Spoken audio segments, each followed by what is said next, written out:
acting body. like you're a serial killer that's been on the loose for 30 years. Like, all resources, everyone on deck, be a bolo.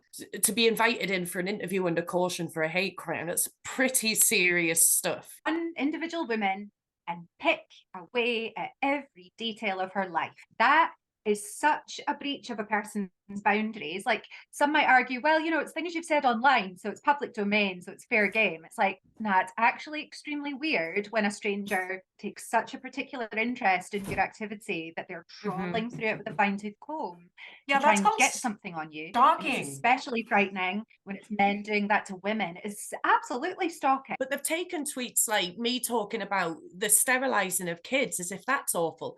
They've taken the screenshot of the front of my profile and pointed out that I've got LGB and not the rest of it, and then points out how that's trans exclusionary. I'm sitting there thinking, no, it's because I identify with LGB. You know, why should I be forced to identify with a community that does not represent me? You know, at the time that this was all going on, it didn't seem like a kind of lesbophobic attack on you specifically. But then when you start to question a lesbian woman, you know, along this line of questioning, you are kind of playing this weighing game of like, okay, well, so who's the most important here then? I honestly think that they just expect, because I'm gay, because I'm a lesbian woman, I should just go along with it, and I'm not willing to do that. Well, never mind. Okay, so you did these 3 tweets, which were all actually factual. So they were just facts that you're just like, hi, here's a fact. And they're like, oh, we don't do those anymore.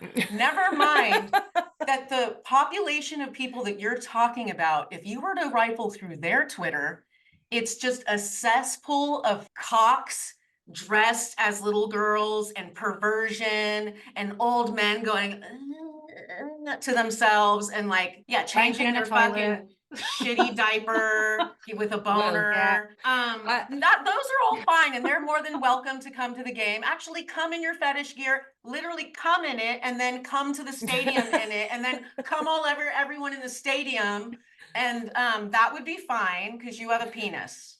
Well, from what I've gathered, gender trumps all else. So I've got really good lawyers. It is man